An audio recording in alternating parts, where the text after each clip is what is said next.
오늘의 주요 뉴스입니다. 24년 만에 북한을 방문한 푸틴 러시아 대통령이 김정은 국무위원장과 정상회담을 가졌습니다. 포괄적 전략 동반자 협정을 체결하며 북러 관계를 격상시켰는데 자동 군사 개입 조항 복원 여부가 귀치가 쏠립니다. 대한의사협회가 선언한 무기한 휴진에 대해 내부에서 논의된 적이 없는 내용이라는 불만이 제기됐습니다. 공정위는 의협이 집단 휴진을 사실상 강요했다고 보고 현장 조사에 착수했습니다. 서울에 올해 첫 폭염특보가 발효되는 등 전국 곳곳이 35도를 넘나드는 무더위에 시달렸습니다. 제주도에는 오늘 밤부터 최고 200mm 이상의 비가 내리며 장마가 시작됩니다. 정부가 저출산 문제 해결을 위해 이미 특별 공급을 받았어도 아이를 낳으면 한 번 더 특공을 신청할 수 있도록 허용합니다. 또 결혼으로 2주택자가 됐더라도 향후 10년간 양도세, 비과세 혜택이 주어집니다.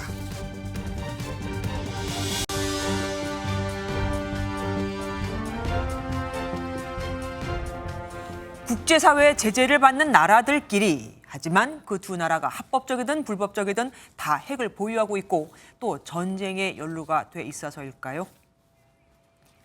러시아 푸틴 대통령과 북한 김정은 위원장의 만남에 국제적 관심이 쏠려 있습니다. 시기가 시기인 만큼 두 나라가 군사 거래를 할 건 뻔하죠. 북한이 러시아의 우크라이나 전쟁에 필요한 재래식 무기를 넘겨주고 그 반대급부로 어떤 선물을 받을지가 최대 관심사인데 우선 이들이 공식적으로 밝힌 내용부터 살펴보도록 하겠습니다. 두 나라가 군사, 경제 부문의 협력을 강화하는 내용을 담은 포괄적 전략 동반자 협정을 체결했습니다. 김 위원장과 푸틴은 이례적으로 카메라 앞에 서서 정상회담의 결과를 직접 설명하는 시간도 가졌는데 여기서 푸틴 대통령, 북러가 침략당할 경우 상호 지원 조항이 포함됐다고 강조했습니다. 외교부에 저희 취재기자 나가 있습니다. 김세 기자, 북러 정상회담 어떻게 진행이 된 겁니까? 네, 김정은 북한 국무위원장과 블라디미르 푸틴 러시아 대통령은 우선 확대 회담을 진행했습니다. 이어 오후 2시 30분부터 약 2시간 동안 1대1 정상회담을 진행했다고 러시아 현지 언론들이 보도했는데요. 당초 1대1 회담은 1시간 정도 진행될 예정이었지만 이보다 더 길어진 겁니다. 두 정상은 정상회담 모두 발언에서 급변하는 국제정세 속에서 전략적 협력 의지를 한 목소리로 강조했습니다. 자기 주권과 안전기 영토 완성을 수호하기 위하여 우크라이나에서 이 특수군사 작전을 수행하고 있는 러시아 정부와 군대와 인민의 투쟁에 전적인 지지와 굳은 연대성을 표시합니다. 양국이 포괄적 전략 동반자 협정을 체결했다고요. 협정에는 어떤 내용이 담겨 있고 앞으로 그럼 뭐가 달라지게 되는 겁니까? 네, 방금 전 오후 6시 15분 푸틴 대통령과 김정은 위원장이 기자회견을 진행하는 모습이 전해졌습니다. 포괄적 전략자 동반자는 큰 틀에서 보면 군사, 경제 분야를 비롯해서 전 분야에 걸쳐 양국 간 협력을 강화한다는 내용이 담겼다고 볼 수 있습니다. 푸틴 대통령은 협정에 북러가 침략당할 경우 상호 지원을 하는 조항이 포함됐다고 설명했습니다.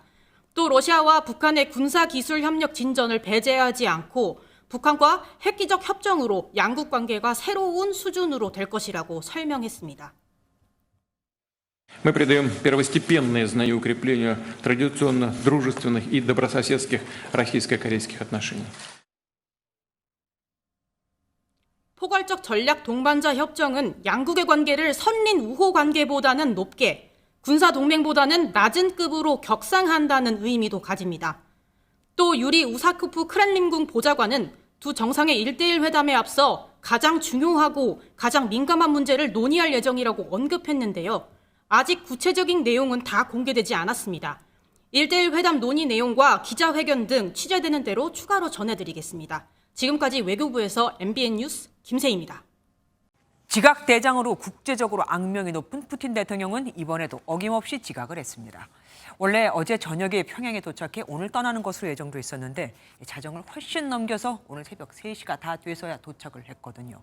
결국 24년 만에 이루어진 푸틴 대통령의 방북 일정은 당일치기가 되어버렸죠. 하지만 김정은 위원장은 그 시각에도 홀로 나가서 영접했고 하루 종일 최고의 예우를 보이며 극진히 대접했습니다. 전정인 기자입니다. 푸틴 대통령이 비행기에서 빠른 걸음으로 내려옵니다.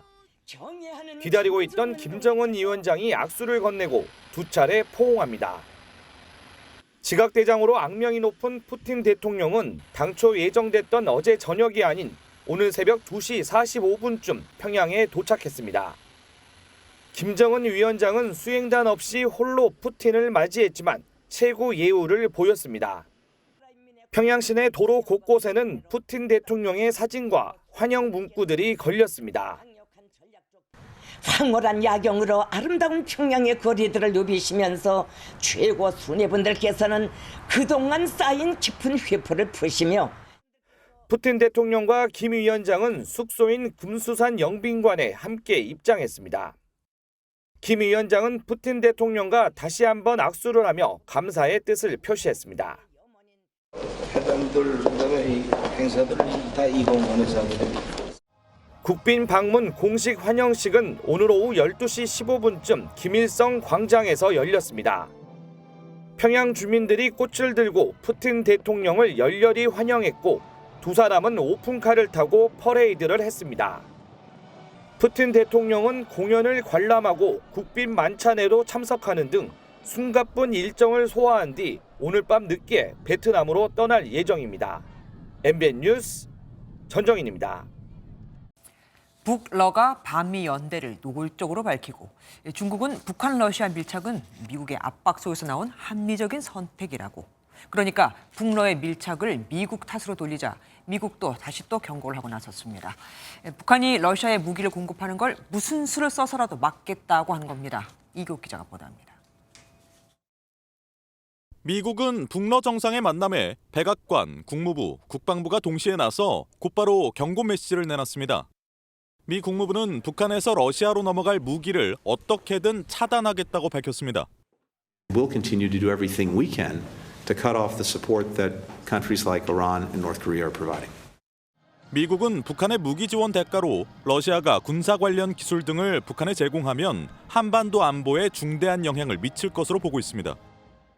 The deepening cooperation between Russia and the DPRK is something that should be of concern, especially to anyone that's interested in maintaining peace and stability on the Korean Peninsula. 북대서양 조약기구 나토 역시 러시아가 북한의 미사일과 핵 프로그램을 지원할 수 있다며 우려를 나타냈습니다. 백악관은 푸틴 대통령이 한 달 전 중국에서 한반도 문제의 정치 외교적 해법을 강조한 만큼 외교 무대로 나오라고 주문했습니다. That political and diplomatic means as the only way to resolve issues on the Korean Peninsula. We hope this is a message that Putin will convey to Kim in their discussion. 북러가 미국 주도의 패권주의에 맞서겠다고 밝힌 만큼 미국을 중심으로 한 서방 국가들의 대응도 조만간 구체화할 것으로 보입니다. MBN 뉴스 이교욱입니다.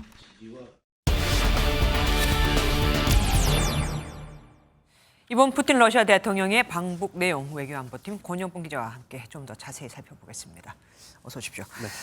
푸틴 대통령의 방북으로 북러 군사 협력이 강화되면은 동북아 정세는 어떤 영향을 미치게 될까요? 일단 가장 중요한 관건은 자동 군사 개입 조항의 복원 여부입니다. 네. 말 그대로 한쪽이 공격을 받는다면 지체 없이 함께 싸운다는 조항인데요. 네. 앞서 전해드렸듯이 일단 북한과 러시아가 서로 침략당하면 상호 지원하는 조항이 협정에 포함됐다고 푸틴 대통령이 밝혔죠. 네네. 이게 어느 수준인지까지는 좀 더 지켜봐야 하겠는데요. 이 조항이 복원되면 한반도 유사시 예상되는 시나리오가 좀 복잡해질 수 있고요. 북한과 이 조항이 명시된 조약을 맺은 중국 역시 이를 우려하는 분위기입니다. 북한의 우크라이나 전쟁 개입 수위도 높아질 수가 있어서 전체 유라시아 안보 판도까지도 바뀔 수 있습니다. 국제적으로 보면 러시아가 지금 우크라이나 전쟁 때문에 국제사회에서 고립된 상태잖아요. 이번 방문이 이를 극복하기 위한 거다라는 말도 있습니다. 네, 그렇습니다. 이번에 푸틴 대통령은 북한에 이어서 이 베트남을 방문할 예정이잖아요. 네. 그 이전엔 중국, 벨라루스, 우즈베키스탄 등 과거 혈맹국을 순방하면서 반미 진영을 적극 구축하고 있습니다. 동시에 5개의 신흥 경제국을 뜻하는 브릭스를 통해서 미국 중심 나토에 대응하면서 새로운 국제 질서 형성에 집중하고 있습니다. 네. 과거의 냉전 체제가 재현될 것이란 우려가 나오는 이유입니다. 앞서 리포트에서 보신 것처럼 푸틴 대통령 또 지각을 했습니다. 여기 지금 혼자서 우두커니 기다리고 있는 분이 계시죠. 김정은 위원장. 기분이 좋지는 않았겠어요? 네, 그렇습니다. 보통 약속을 했는데 상대방이 늦게 나오면 좀 어떤 기분이 들까요? 짜증나죠. 네, 그렇습니다. 짜증이 나겠죠. 근데 제가 공개된 영상들을 좀 보니까 불편한 기색을 찾는 건 좀 어려웠습니다. 그래요? 네, 김 위원장은 공항에 마중을 나가서 지각한 푸틴 대통령을 오히려 깍듯하게 환대를 했습니다. 수행단 없이 홀로 혈중셔 자세로 기다리던 중 푸틴 대통령이 도착한 뒤 두 차례에 걸쳐서 포옹하고 악수했는데요. 손을 맞잡거나 통역을 통해 대화를 나누면서 친밀함을 과시했습니다. 그에 반해서 그러면 지각한 푸틴 대통령은 민망했겠는데요. 그렇습니다. 늦었으니까 좀 민망하겠죠. 푸틴 대통령은 이 전용기에서 나오자마자 재킷 단추를 잠그면서 빠른 걸음으로 계단을 내려왔습니다. 네. 지금 영상에 나오고 있는데 김 위원장과 내내 가까운 거리를 유지하면서 스킨십도 많았습니다. 공항에서 숙소로 이동하는 아우루스 차량 탑승 전엔 김 위원장과 서로 뒷자리 상석을 양보하려는 모습도 포착됐는데요. 결국 상석엔 푸틴 대통령이 탔습니다. 네, 이번에는 회담 이야기로 가보겠습니다. 배석 인원, 보통 이렇게 양국이 만나면 배석 인원을 술을 맞추지 않습니까? 이번엔 차이가 많이 났어요. 네, 그렇습니다. 이 회담장 사진을 직접 보면서 설명을 드리겠습니다. 푸틴 대통령과 김 위원장을 제외하고 양측 배석자 숫자가 러시아가 13명, 북한이 6명이었습니다. 러시아 측이 북한 측보다 2배 이상 인원이 많았는데요. 오른쪽이 북한 측인데 김덕훈 총리, 최선희 외무상, 박정천 부위원장 등 주로 외교 군사 분야 대표들이 배석을 했습니다. 러시아 측은 어땠고요? 네, 북한 측보다 숫자도 많았고 외교 군사뿐만 아니라 이 분야도 훨씬 다양했습니다. 네. 에너지, 교통, 철도, 우주, 보건 등 분야의 수장들이 총 출동한 건데요.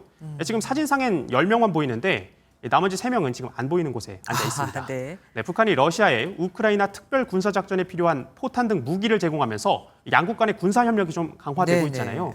이에 대한 보답의 차원에서 러시아가 북한의 다양한 분야에 걸쳐 선물을 제공하려는 의도도 읽힙니다. 예, 김정은 위원장이 저렇게 계속 혼자 기다릴 만하네요. 지금까지 외교안보팀 권영봉 기자와 함께했습니다. 고맙습니다. MBN 취재 결과 한동훈 전 국민의힘 비대위원장이 오늘 서울 여의도 국회 앞 빌딩에 캠프 사무실을 꾸린 것으로 확인됐습니다. 대통령 등 여러 유력 정치인들을 배출해 이른바 당선 명당으로 꼽히는 곳입니다. 한 전 위원장과 함께할 러닝메이트 한동훈 사단도 마무리됐는데 어떤 인물이 합류할까요? 정태진 기자가 자세히 취재했습니다. 서울 여의도에 위치한 대산 빌딩입니다. 한동훈 전 위원장은 국민의힘 당사 인근에 있는 이 빌딩 4층에 캠프를 마련하고 본격적인 전당대회 준비를 시작합니다. 한 전 위원장 측 실무를 담당하고 있는 핵심 관계자는 MBN에 오늘 사무실 임대 계약을 진행했다며 내일부터 실무진이 출근해 캠프 활동 준비에 착수할 것이라 밝혔습니다. 지난 2017년 당시 문재인 전 대통령은 이곳에 대선 캠프를 마련해 대권을 잡는 데 성공했습니다. 대통령을 배출한 선거 명당으로 꼽힙니다. 지난해 김기현 의원도 이 빌딩에 캠프를 꾸려 당대표에 당선됐고 이낙연 전 총리 등 유력 정치인들이 둥지를 튼 바 있습니다. 한동훈 사단, 러닝메이트도 마무리 단계입니다. 합을 맞출 지도부 최고위원 출마는 장동혁 의원과 박정은 의원 2명이 유력합니다. 원외 당대표 인점을 고려해 원내 인사들로 구성하겠다는 걸로 풀이됩니다. 또 너무 많은 분들이 함께 한다고 하면 전략상으로는 좋은 전략은 아닌 것 같습니다. 이번 주 출마 선언을 위해 한 전 위원장이 직접 쓰고 있는 선언문에는 대통령실과의 관계 정립과 최혜병 특검법에 대한 입장 등이 담길 것으로 보입니다. MBN 뉴스 정태진입니다. 검찰이 불법 대북 송금을 공모한 혐의로 이재명 더불어민주당 대표를 재판에 넘겼죠.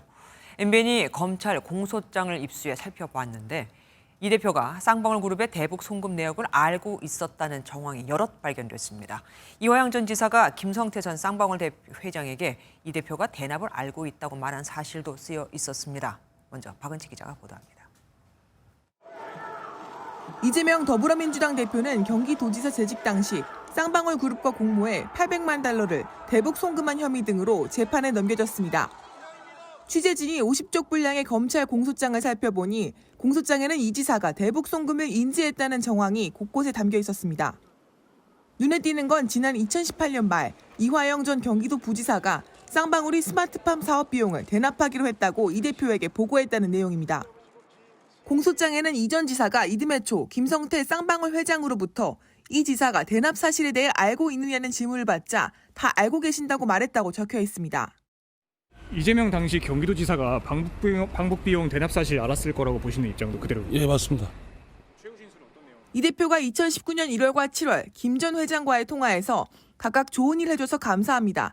잘 부탁드립니다라고 말했다는 내용도 공소장에 담겼습니다.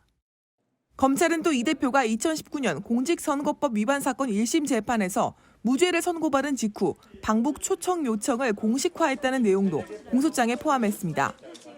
MBN 뉴스 박은채입니다.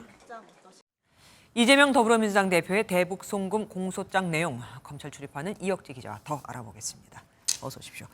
이 기자, 검찰은 이 대표가 이화영 전 평화부지사가 대북 사업하는 그 내용을 모두 알고 있었다, 다 승인했다, 이 입장이죠. 네, 그렇습니다. 공소장에는 문제가 된 대북 사업과 관련해 이 대표가 충분히 보고를 받았다고 쓰여 있습니다. 네. 검찰은 이 대표가 경기도지사로 재직할 당시 일상적 업무를 제외한 중요 사항은 모두 도지사에게 보고하는 체계를 확립했다고 보고 있습니다. 경기도가 추진하는 대북 사업이나 정책에 대해서도 이 대표가 상세히 보고를 받았고 지시를 내렸다고 적었습니다. 하긴 이 대표는 뭐 당시 100원 쓰는 것도 다 내 손을 거쳐야 됐다 이런 말도 했었습니다. 대북 사업에서 문제가 되는 건 뭡니까? 당시 경기도는 북한의 스마트팜이라는 작물 재배 시설 등을 지원하는 사업을 추진하고 이 대표의 방북도 기획을 했는데요. 네. 이 과정에서 드는 비용에 대해 김성태 쌍방울그룹 전 회장에게 대납을 부탁했습니다. 쌍방울그룹은 대납 대가로 추후 진행할 대북 사업을 경기도가 지원 또는 보증해달라거나 이 대표의 방북 시 동행을 요구하기도 했는데요. 검찰은 이를 부정청탁으로 보고 있습니다. 앞서 잠깐 언급도 했지만 어쨌든 이런 대납 사실이나 부정청탁에 대해서 다 알고 있었다 이렇게 보는 거 아닙니까? 예, 검찰은 이 대표가 김 전 회장이 대납했다는 사실은 물론 대납의 대가까지 알고 대북 사업 추진을 승인했다고 주장하고 있습니다. 공소장의 구체적인 예시도 들었는데요. 이화영 전 부지사는 쌍방울그룹의 대납 약속을 받아낸 뒤 이 대표에게 도지사 방북 협의를 위한 중국 방문과 도내 중소기업의 북한 진출 방안을 모색하겠다고 보고를 했는데요. 이 대표가 이 중소기업이 쌍방울그룹을 뜻한다는 걸 알았고 승인까지 했다는 겁니다. 검찰이 이 대표와 이 전 부지사, 김성태 전 회장이 공모했다는 사실을 뒷받침할 정황들을 공소장에 자세히 녹인 것으로 보이는 대목입니다. 하지만 이 대표는 혐의를 다 지금 부인하고 있는 거 아닙니까? 맞습니다. 이 대표는 혐의를 부인하며 검찰 수사에 대해 날을 세웠는데요. 이 대표의 최근 발언 먼저 들어보시겠습니다. 북한에 가겠다고 돈을 수십억씩 대신 내달라고 하면 이게 뇌물죄의 중대 범죄인데 이화영 부지사가 정신이 나갔거나 아니면 바보거나 그런 사람입니까? 그러니까 이 대표도 그렇고 이화영 전 지사도 모두 다 혐의를 부인하고 있는 겁니다. 향후 재판은 그럼 어떻게 흘러갈까요? 먼저 열린 이화영 전 부지사의 1심 재판부는 이 전 부지사가 공적인 지위를 이용해 사기업을 무리하게 동원했다고 판단했었죠. 네. 특히 대납의 핵심인 김성태 전 회장의 진술 신빙성이 있다고도 봤는데 이 진술들이 이 대표의 공소장에도 담긴 상황입니다. 때문에 남은 재판에서도 검찰과 이 대표가 사실관계를 두고 치열한 공방을 주고받을 것으로 보입니다. 네, 여기까지 듣겠습니다. 법조팀 이혁재 기자와 함께했습니다. 고맙습니다. 더불어민주당은 반격에 나설 채비를 하고 있습니다. 먼저 이재명 대표 관련 사건을 수사한 검사 등 현직 검사들을 탄핵하는 방안을 검토 중입니다. 국회 상임위 차원에서는 김건희 여사 청문회를 열 것이라며 엄포를 놨죠. 장명훈 기자가 보도합니다. 이재명 대표에 대한 검찰의 추가 기소에 민주당은 검사 탄핵 카드로 맞불을 놨습니다. 탄핵안 발의를 유력하게 검토 중인 것으로 알려진 검사 중 3명은 이재명 대표와 직접 관련돼 있습니다. 쌍방울 대북 송금 사건 수사 과정에서 이화영 부지사 회유 의혹이 불거진 박상용 검사와 백현동 대장동 특혜 의혹을 수사한 검사도 탄핵안 검토 대상에 오른 것으로 전해졌습니다. 회유, 협박, 술파티 의혹 등으로 오연 가능성이 높아진 이런 진술을 채택해서 판결하고 윤석열 검찰은 이를 근거로 이재명 대표를 기소했습니다. 명백한 정치 기소입니다. 민주당은 이에 더해 김건희 여사 청문회까지 개최하겠다며 전방위 압박을 예고했습니다. 국회 정무위에서 명품백 수수 의혹을 종결 처리한 권익위에 대한 청문회를 열고 김 여사를 불러 증언대에 세우겠다는 겁니다. 실제로 추진할 계획이십니까? 저는 뭐 추진할 거로 봅니다. 있어야 되지 않겠습니까?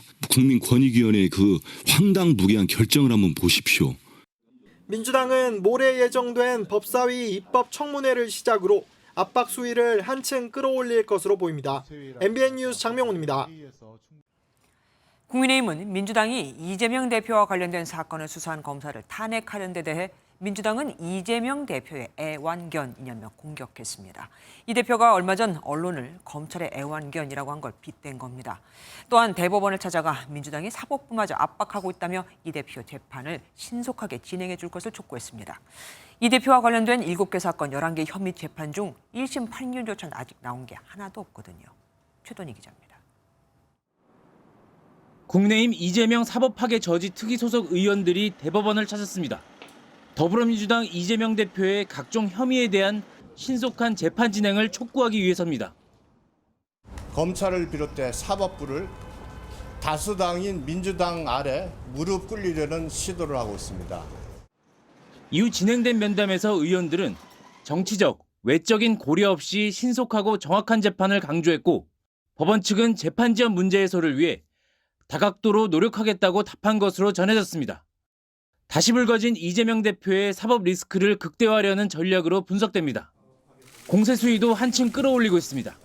국민의힘은 국회가 이재명 대표 사법 리스크 방탄국회로 전락했다고 규정하고 일부 민주당 소속 법사위원들의 이재명 대표 변호 전력을 정조준했습니다.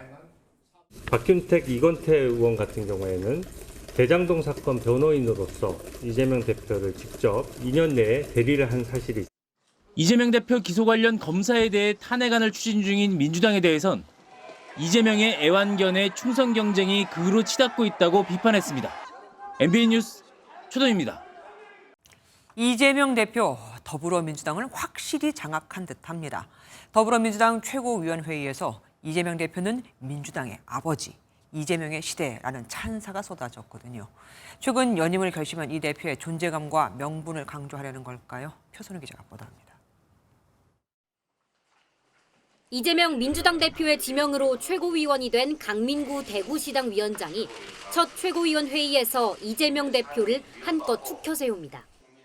더불어민주당의 아버지는 이재명 대표님이십니다. 집안의 큰 어른으로서 이재명 대표님께서는 총선 직후부터 영남민주당의 발전과 전진에 발언 뒤엔 90도 허리를 굽히며 이 대표의 손을 잡았습니다. 정청래 최고위원도 거들었습니다. 이재명 맞춤형 논란 속 마무리된 당헌당규 개정을 언급하며 새 역사가 시작됐다고 의미를 부여했습니다. 역사는 민주당의 이번 당헌당규 개정을 중요한 사건으로 기록할 것입니다.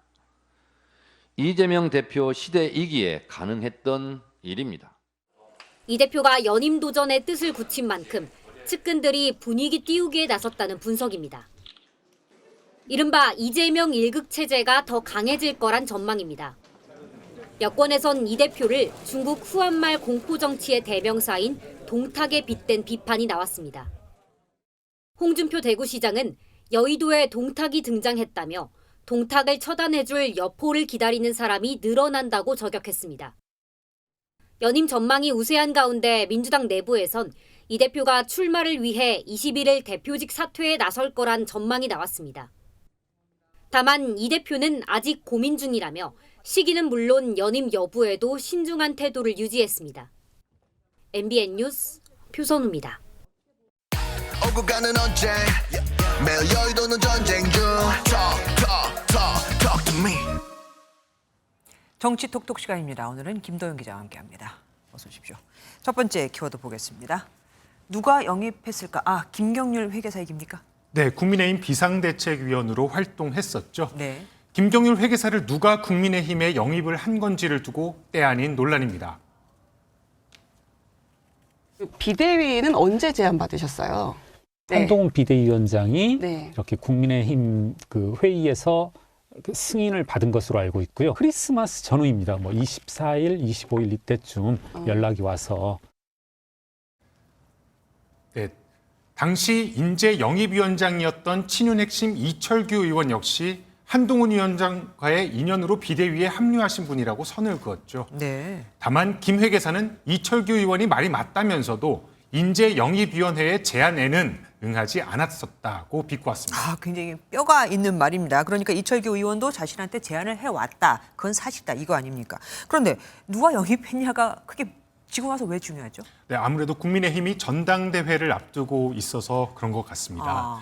네, 친윤계의 한동훈 견제구인 셈인데요. 일부 친윤계가 한 전 위원장이 좌파 그룹의 조언을 받는다며 흔들기에 나선 모양새입니다. 앞서 한 언론은 한 전 위원장의 정무 조언 그룹에 김경률, 함은경, 진중권 등 좌파 출신 인사들이 있다고 보도했었는데요. 네. 이 보도는 한 전 위원장 측이 오보라고 항의하면서 지금은 삭제됐습니다. 김 회계사 역시 한동훈 측근도 아니고 교류도 많지 않다며 사실 무근이다. 그리고 어디서 색깔론이냐고 밝혔습니다. 총선 때 이분들 모셔다가 총선 치렀잖아요. 근데 이제 와서 이게 뭐에 중요한지는 잘 모르겠습니다. 다음 보겠습니다. 화장실에서 웃을 거 누가 웃습니까? 네, 국민의힘 현재 상황을 두고 민주당이 속으로 웃는다 이런 취지입니다. 네. 박지원 의원의 말인데요. 들어보시겠습니다. 한동훈 전 비대위원장이 당 대표가 되면은 민주당으로서는 땡큐. 민주당으로서는 예. 진짜 화장실에 가서도 웃어야죠. 네, 그 이유로는 대통령 선거에서 한 전 위원장이 떨어질 것이기 때문이라고 설명했습니다.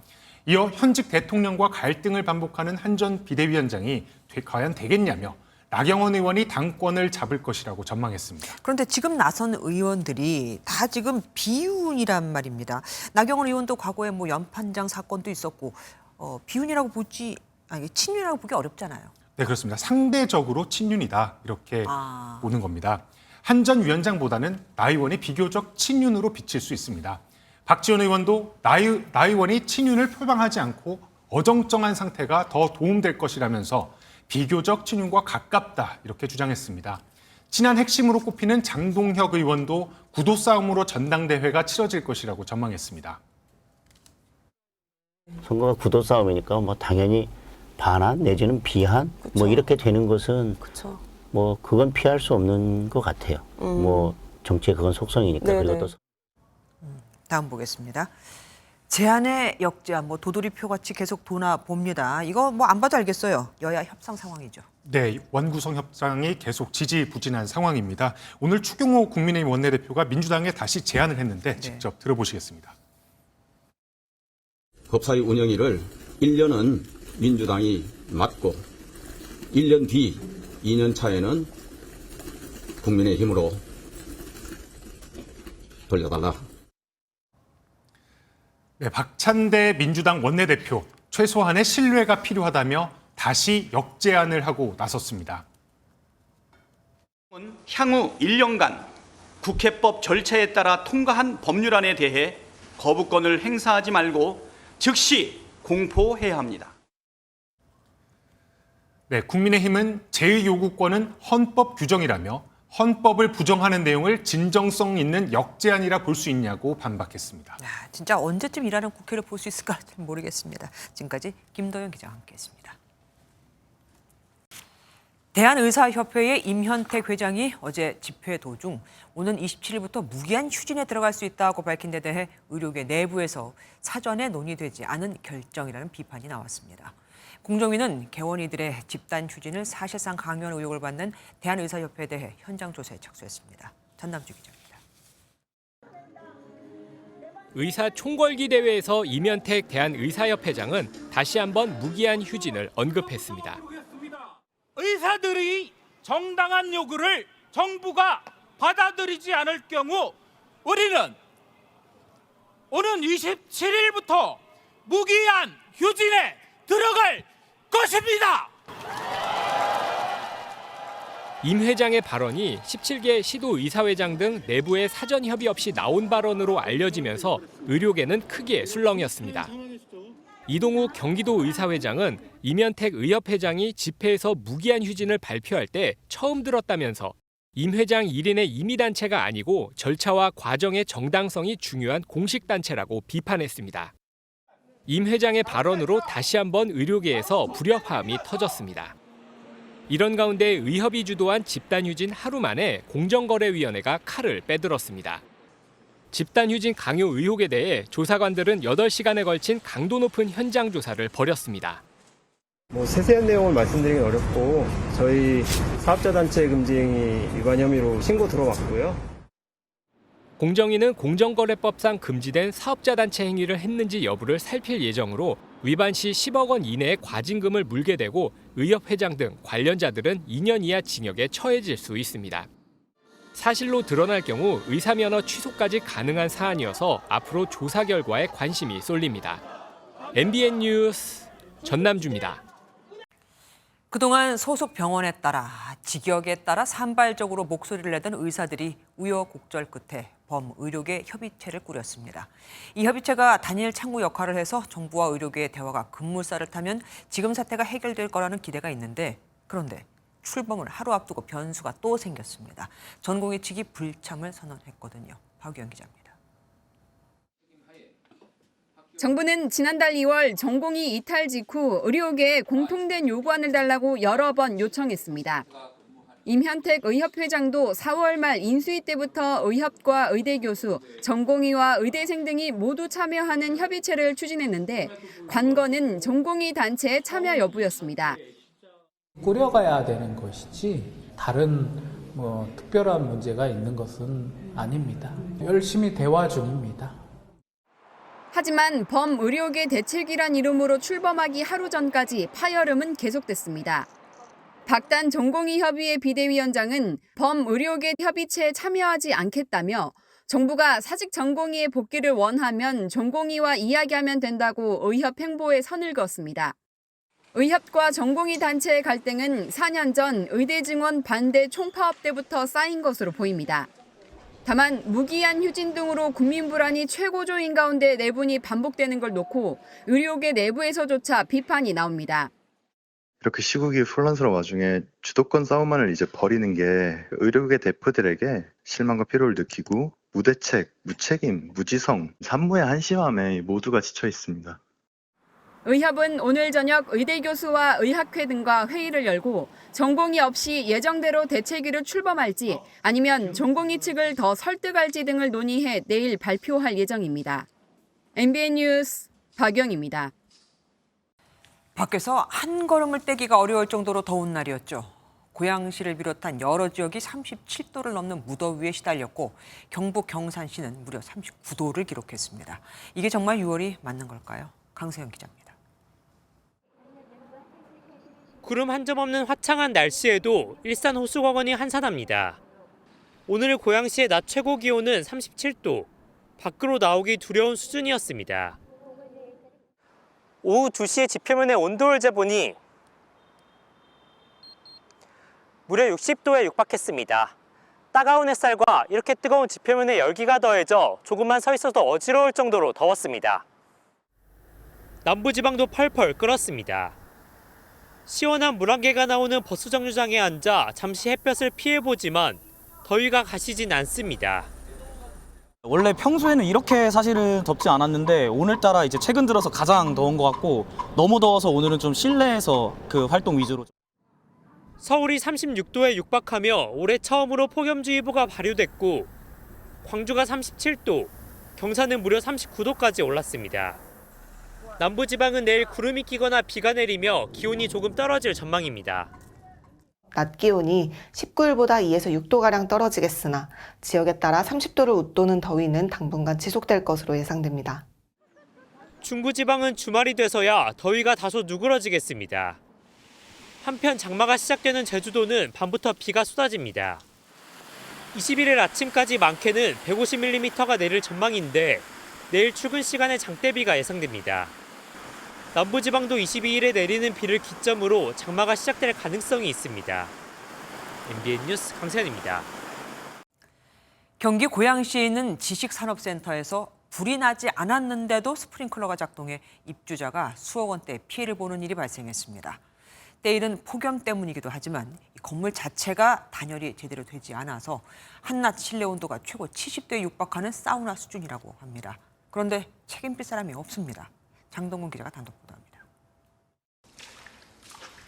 판매를 위한 양주 상자가 가득 쌓인 사무공간 바닥이 물로 흥건합니다. 바로 옆 호실도 상황은 마찬가지입니다. 완전 심한데 여기? 헐. 화재가 나지 않았는데도 지식산업센터 사무공간에 설치된 스프링클러가 작동하면서 인근 4개 호실로 물이 넘쳐 흐른 겁니다. 바코드와 라벨지가 물에 젖어 있는 상태고 판매가 될 수 없는 위스키만 3억이 조금 넘습니다. 앞으로 어떻게 해야 되나. 해당 스프링클러는 68도가 넘는 열기가 감지되면 작동하는 제품으로 확인됐습니다. 입주자들은 폭염에 실내 온도가 70도까지 오르기도 한다며 고통을 호소합니다. 외부 창호가 단열이 되지 않는 건축물은 저 또한 처음 경험해 보고요. 발코니 같은 경우에는 실사용할 수 없을 정도의 온도로. 스프링클러가 작동한 사무실입니다. 5분간 실내 온도를 측정해 보니 50도에 육박합니다. 비정상적인 실내 온도지만 건축 허가를 내준 고양시청은 위법 사항이 없다고 설명합니다. 로이 복층유리를 써야 된다고 정해져 있는 사항은 아니기 때문에 에너지 설계를 충족을 해서 복층유리를 사용을 하신 것 같아요. 이런 가운데 건물 설계를 한 시행사마저 사후 수습에 미온적인 상황이어서 애꿎게 피해를 본 소상공인들은 하소연할 곳조차 찾지 못하고 있습니다. MBN 뉴스 장동건입니다. 김건희 여사의 명품 가방 수수 의혹과 관련해 검찰이 대통령실 소속 조모 행정관을 참고인 신분으로 불러 조사했습니다. 최재형 목사가 김 여사가 자신의 청탁을 해결해주기 위해서 연결해준 인물이라고 지목했거든요. 대통령실 직원이 소환된 건 이번이 처음입니다. 홍주 기자가 보도합니다. 지난달 검찰에 출석한 최재형 목사는 김건희 여사의 주선으로 대통령실 관계자와 연락을 주고받았다고 주장했습니다. 선물은 다 받으셨고 대통령실 직원과 관계 부처 직원들까지 연결을 해주는 노력까지는 하셨습니다. 명품 가방을 선물한 뒤 김창준 전 미 연방 하원 의원 인사청탁 등을 논의했다며 대통령실 조모 행정관과의 대화 내용도 제출했습니다. 그리고 오늘 검찰은 조 행정관을 참고인 신분으로 소환했습니다. 검찰이 김 여사의 명품 가방 수수 의혹으로 대통령실 관계자를 부른 건 이번이 처음입니다. 조 씨가 가방 수수와 청탁 등 의혹 확인을 위한 핵심 인물로 꼽히는 만큼 검찰은 사실관계 확인에 집중한 것으로 알려졌습니다. 한편 조국혁신당은 공수처의 수사 대상에는 대통령의 가족도 포함된다며 김 여사에 대한 고발장을 공수처에 제출했습니다. 청탁의 대가로 명품 등을 수수한 뒤 이를 검토하도록 지시했다면 이는 알선수재와 직권남용죄의 공범에 해당합니다. 조국혁신당은 대통령실 직원들과 국가보훈부 공무원, 이 사건을 종결한 권익위 관계자들도 함께 고발했습니다. MBN 뉴스 홍지호입니다. 최해병 순직 사건 소식입니다. 해병대 수사단의 초동 수사 기록을 국방부가 회수한 지난해 8월 2일. 사건 핵심 관계자들의 새로운 통화 사실이 파악됐습니다. 이시원 당시 대통령실 공직기강 비서관과 임기훈 국가안보실 국방비서관, 유재훈 국방부 법무관리관이 바로 이때 서로 수차례 통화와 문자 메시지를 주고받은 겁니다. 백길종 기자가 보도합니다. 지난해 8월 2일 해병대 수사단은 최해병 순직 사건 기록을 경찰에 이첩하지만 국방부가 이를 회수합니다. 사건 회수 과정에서 대통령실이 개입한 것 아니냐는 의혹이 제기됐는데 실제 새로운 통화 기록이 확인됐습니다. 군사법원에 제출된 통화 기록을 살펴보면 임기훈 국가안보실 국방비서관은 이시원 대통령실 공직기강 비서관과 2번 통화했습니다. 통화한 시각은 각각 12시 14분과 12시 29분이었는데 수사 기록을 경북경찰청에 이첩한 건 오전 11시 50분 이후였습니다. 또 임 전 비서관은 이 전 비서관과 통화한 이후인 1시 42분 유재은 국방부 법무관리관에게 전화를 걸어 2분 12초 동안 대화했습니다. 유 법무관리관은 해당 통화 직후인 오후 1시 50분쯤 경찰에게 연락해 최해병 사건의 사건 기록을 회수하겠다는 연락을 했습니다.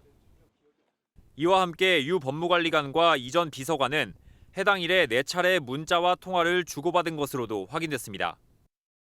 두 사람은 모두 3번의 문자를 주고받은 뒤 유 법무관리관이 이 전 비서관에게 전화를 걸어 2분 46초간 통화했습니다. MBN 뉴스 백길종입니다. 지난달 군기훈련, 일명 얼차려를 받다 숨진 훈련병의 동기들이 오늘 신병 교육을 수료했습니다. 원래는 숨진 장병도 여기 있었어야 했죠.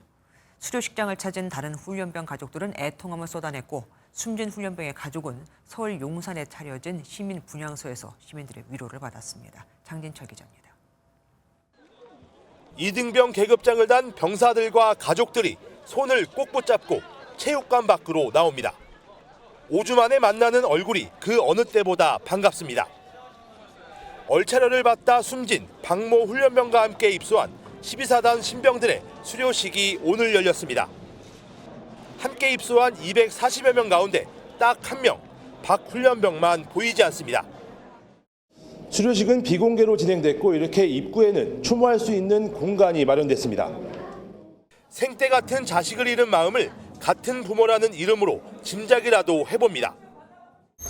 그냥 생각만 해도 제 아들이 아닌데도 눈물이 나면서 걔도 이 자리에 같이 있었으면 좋겠다. 국방부 앞 서울 용산역 광장에도 시민 분향소가 마련됐습니다. 분향소에서는 숨진 박 훈련병의 어머니가 추모객들에게 감사의 마음을 전했습니다. 숨진 박 훈련병의 어머니는 4주 전 걱정 말라는 말을 뒤로하고 연병장으로 내려간 아들을 떠올렸습니다. 진상 규명하고 그거 하고 얘 돌려주시면 저 아무 소리 안 해요. 약속하시는 거죠? 경찰은 어제 중대장과 부중대장의 신병 확보를 위해 구속영장을 신청했습니다. 구속 여부는 늦어도 다음 주 초 결정될 전망입니다. MBN 뉴스 장진철입니다. 지난달 MBN이 빌라 293채를 사들여 180억 원대 전세 사기 행각을 벌인 일명 하남 빌라왕의 구속 소식을 단독 보도해드렸죠. 이 범행에 가담한 피의자가 공인중개사를 포함해 무려 60명인 것으로 드러났습니다. 임대사업자, 분양팀, 공인중개사 이렇게 팀도 나눠져 있었죠. 손성민 기자가 보도합니다.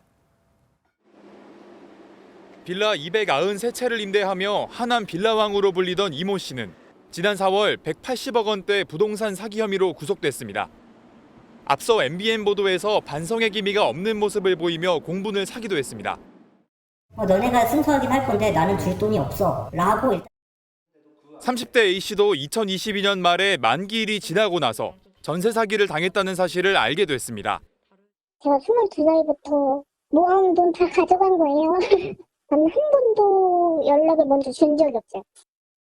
이 씨를 구속한 경찰은 건축주와 부동산 업자 등으로 수사를 확대해 무려 60명이 조직적으로 범행에 가담한 사실을 확인했습니다. 임대사업자, 분양팀, 공인중개사들의 리베이트 금액이 전세 보증금에 포함되어 계약이 이루어졌음이 확인되었습니다. 이 씨 일당은 이런 분양 사무실을 5군데 운영하면서 주로 부동산 계약 경험이 적은 20, 30대를 노려 범행을 저질렀습니다. 경찰은 이 씨의 범행에 가담한 일당 모두를 검찰로 넘기는 한편 부동산 계약 전 주변 전세가와 전세 보증보험 가입 여부를 반드시 확인할 것을 당부했습니다. MBN 뉴스 손성민입니다. 서울 목동에 있는 아파트에서 불이 나 110여 명이 대피하는 소동이 빚어졌습니다. 진화 작업 중 2차 폭발이 발생하면서 소방관 14명이 다치기도 했습니다. 이한나 기자가 보도합니다. 아파트 창문으로 시꺼먼 연기가 솟구쳐 오릅니다. 오늘 오전 8시쯤 서울 목동의 23층짜리 아파트에서 불이 나 주민 등 110여 명이 대피하는 소동이 빚어졌습니다. 하면서 물길인지 뭔지인지 아무튼 파편이 이리 튀었어요, 저한테도. 최초 화재가 지하 1층에서 발생한 탓에 소방당국은 현장 진입이 어려워 화재 진압에 어려움을 겪었습니다.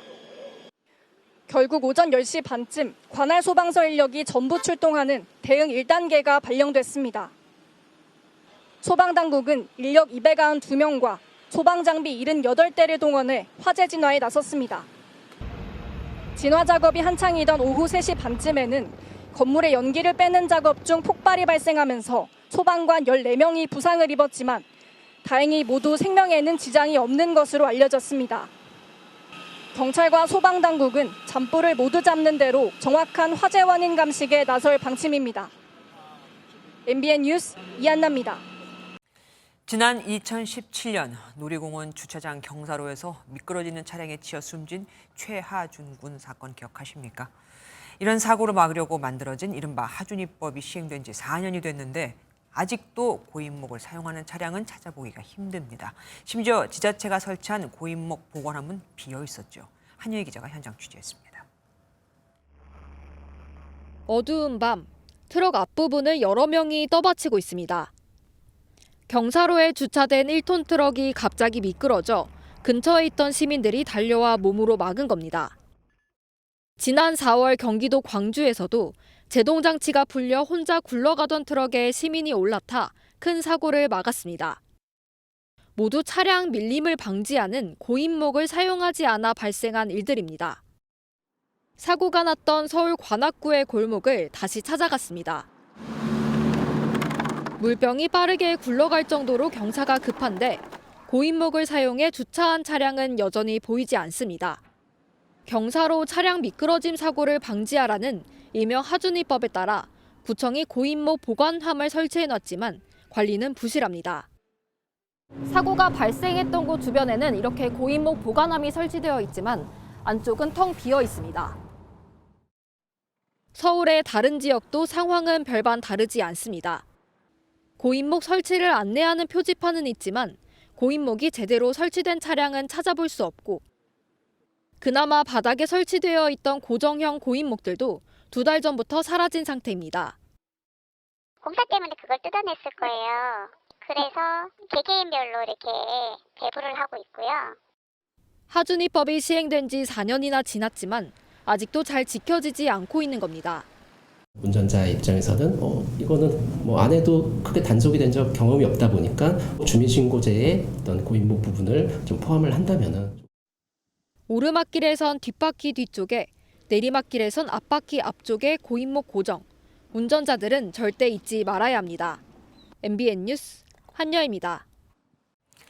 우리나라의 동해 유전 개발에 글로벌 석유 기업 5곳이 관심을 보이고 있다고 석유공사가 밝혔습니다. 이 가운데 한 곳은 140억 배럴 분석 결과를 내놓았던 액트조의 분석 자료를 교차 검증했다고 합니다. 이혁근 기자입니다. 김동섭 석유공사 사장은 동해 유전 개발과 관련해 세계적 석유 회사가 유전 가능성을 교차 검증했다고 밝혔습니다. 5월 초에 세계적인 메이저 석유 회사 중 한 곳에서 공사와 액트지오사 평가 결과와 방법론에 대해서 추가 검증을 하였습니다. 여러분이 말씀만 하면 금방 아는 기업입니다. 석유공사는 동해 유망성을 높게 평가한 이 회사를 포함해 해외 석유사 5곳이 사업에 관심을 보였다고 밝혔습니다. 하지만 어딘지 이름을 공개하진 않았습니다. 하지만 지금까지 관심을 보이는 회사가 5개고요. 이 중에 이제 국영회사도 있고 뭐 이런 것도 있고. 심해 자원 개발 경험이 없는 석유공사로서는 해외 대형 석유 기업이 참여할 경우 상당한 시너지를 낼 수 있을 것으로 기대하고 있습니다. 특히 한 번 시추하는데 1,000억 원이 드는 시추 비용 부담을 상당 부분 덜 수 있다는 판단입니다. 하지만 설명에도 야당의 동의를 얻기는 쉽지 않아 보입니다. 정부와 석유공사에 경고합니다. 의혹투성이 대왕고래 프로젝트와 관련된 모든 사업 계획 예산 배정과 계약 체계를 멈추고 국회 검증을 받으십시오. 산업통상자원부와 석유공사는 비공개를 전제로 국회에 탐사 정보와 근거를 제공하는 것도 검토하고 있습니다. MBN 뉴스 이혁근입니다. 엔비디아의 시대가 온 걸까요? 생성형 AI 열풍에 숨가쁘게 성장해온 미국 엔비디아가 세계에서 가장 가치 있는 기업이라는 타이틀까지 거머쥐었습니다. 마이크로소프트와 또 애플을 제치고 시가총액 1위 기업으로 등극한 겁니다. 우리 돈으로 4,600조 원이라고 하는데 감이 안 오시죠? 삼성전자의 시가총액이 500조 원 정도 됩니다. 이 소식 한범수 기자가 보도합니다. 미국 나스닥 시장에 상장된 AI 반도체 기업 엔비디아가 사상 처음으로 시가총액 1위를 차지했습니다. 현지 기준으로 지난 18일 엔비디아 주가는 135.58달러로 역대 최고치를 기록했습니다. 이로써 엔비디아의 시총이 3조 3,350억 달러로 불어났고 경쟁사인 마이크로소프트와 애플은 각각 2, 3위로 밀려났습니다. 총 투입 금액은 1억인데요. 저의 투자가 맞았다는 생각이 들었습니다. 그래픽 처리 장치 GPU를 주력으로 생산했던 엔비디아 주가는 챗 GPT가 나오며 AI 열풍이 일어난 지난 2022년 말부터 급등했습니다. 불과 1년 반 정도 동안 기업 가치가 9배나 뛰어오른 것입니다. 데이터 센터에 들어가는 AI 칩 수요가 급증한 가운데 엔비디아가 관련 시장에서 80%를 장악하고 있기 때문입니다. You know, they certainly are in a business that should have substantial growth. And obviously investors are already accounting for that.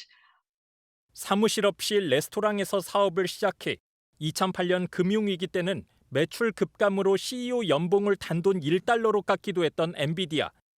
AI 시대에는 폭풍 성장을 하며 세계 최고 기업으로 우뚝 섰습니다. MBN 뉴스 한범수입니다. 0.76명. 지난 1분기에도 합계 출산율은 역대 최저였죠. 연이은 대책에도 갈수록 심각해지는 저출산 문제에 윤석열 정부가 두 번째 종합대책을 내놨습니다. 먼저 신혼부부가 이미 특별 공급을 받았어도 아이를 낳으면 한 번 더 특공을 받을 수 있게 하는 등 집 문제부터 해결에 나서기로 했습니다. 이승훈 기자입니다. 오는 8월 출산을 앞둔 이민정 씨는 집 문제가 가장 고민입니다. 전용 면적 50제곱미터 소형 아파트에 살고 있는데 출산 뒤에는 더 큰 평형으로 옮겨가려 고려 중이기 때문입니다. 방 하나를 아이 방으로 빼줄 수가 없는 상황이다 보니까 아이가 태어나면 더 큰 평형으로 가야 된다고 생각하고 있어요. 아이가 태어나고 커갈수록 넓은 집이 필요하지만 양육에 드는 돈을 감안하면 넓은 집으로 이사갈 여력이 없습니다. 저출산 고령사회위원회 회의를 주재한 윤석열 대통령은 인구 비상사태를 선언하고 범국가적 총력 대응 체계를 가동하기로 했습니다. 먼저 주거 문제와 관련해선 이 씨처럼 넓은 집으로 이사가는 어려움을 덜어주고자 특별 공급 기회를 확대합니다. 이미 신혼부부 특공 등을 받았더라도 아이를 낳으면 한 번 더 청약할 수 있게 한 겁니다. 고소득 부부도 신생아 특례대출을 받을 수 있도록 소득 제한이 부부 합산 2억 5천만 원으로 높아집니다. 신혼부부에게 저리로 주택 매입과 전세 자금을 대출하고 자녀를 출산할 때마다 추가 우대 금리를 확대해 적용하겠습니다.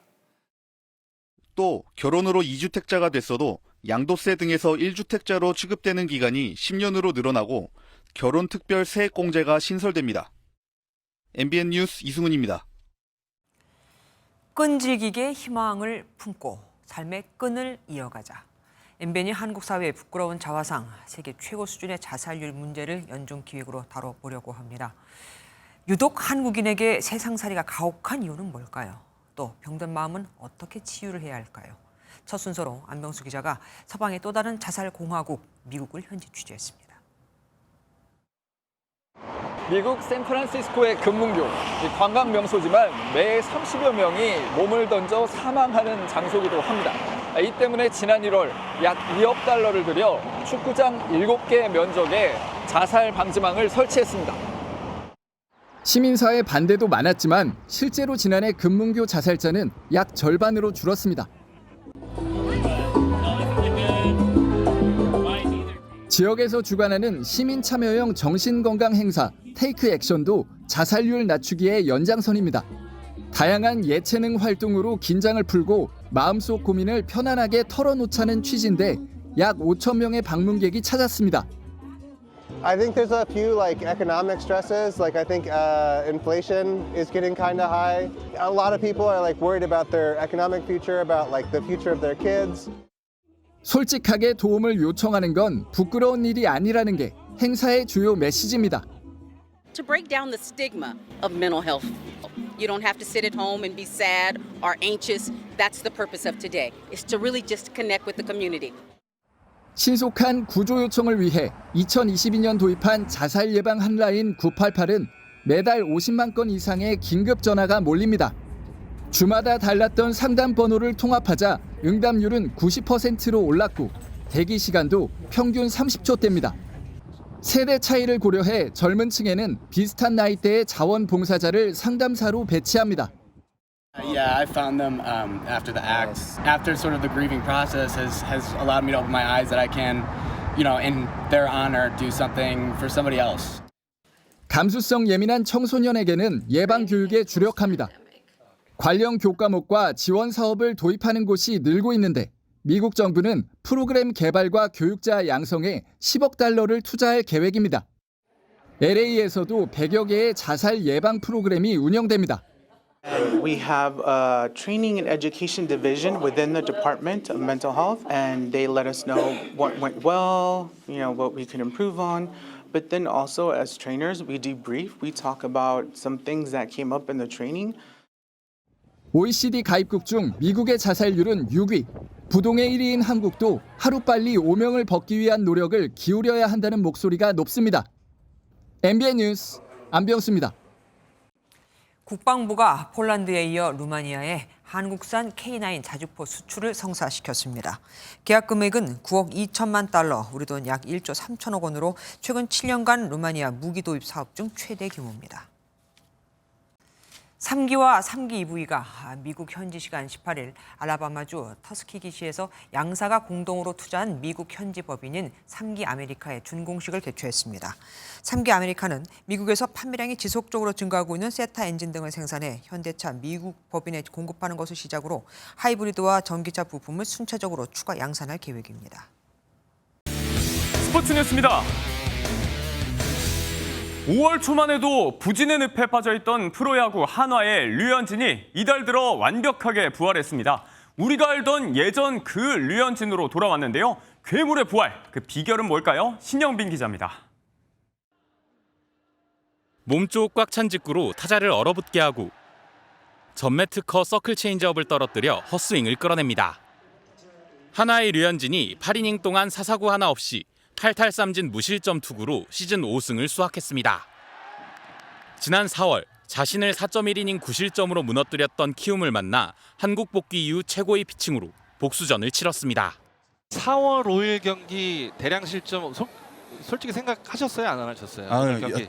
계속 하고 있습니다. 아픔을 줬던 상대 팀이었기 때문에 조금 더 집중했었던 것 같습니다. 지난달 초까지만 해도 투구수가 늘면 연타를 허용하는 등 체력 문제를 노출한 데다 자동 투구 판정 시스템 ABS에 애를 먹으며 장점인 제구력도 발휘하지 못하던 류현진. 시즌을 치르며 점점 몸 상태를 끌어올리더니 KBO 리그 타자들의 공격 성향을 파악하고 ABS에도 적응하며 부활의 발판을 마련했습니다.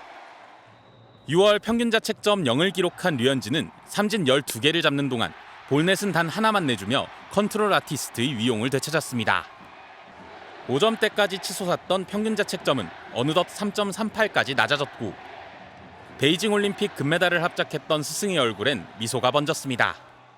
현진이 덕으로 금메달도 따고 이렇게 좀 큰 일이 있었는데 다시 만나게 되니까 너무 기쁘고요. 김경문 체제에서 팀이 거둔 7승 중 3승을 본인이 등판한 경기에서 책임지며 하나 선발진을 이끌고 있는 류현진. 에이스의 부활에 열광한 하나 팬들은 다시 한번 독수리 군단의 가을 야구를 꿈꾸고 있습니다. MBN 뉴스 신영빈입니다. 오늘 서울 한낮 기온이 35도를 넘어서면서 서울에도 올해 첫 폭염특보가 내려졌습니다. 동시에 올 들어서 가장 더운 하루이기도 했습니다. 경북 경산 하양면이 39도, 정선이 37.4도를 치솟으면서 사람 체온보다도 높은 폭염이 기승을 부렸습니다. 한편 정체전선의 영향으로 밤부터 제주도에는 올여름 첫 장맛비가 내립니다. 시작부터 양이 많겠습니다. 제주 산지의 많게는 200mm 이상의 호우가 예상되는 가운데 시간당 30mm 이상씩 비의 강도도 강하겠습니다. 내일도 중부지방을 중심으로는 극심한 폭염이 이어집니다. 서울의 한낮 기온은 35도, 춘천과 대전도 35도까지 오르겠습니다. 남부지방은 광주가 31도, 창원과 부산이 28도 등으로 오늘보다 2도에서 많게는 7도가량 낮겠습니다. 당분간 정체전선이 남북을 오르내리면서 다음 주 초까지 비 소식이 잦겠습니다. 내셨습니다.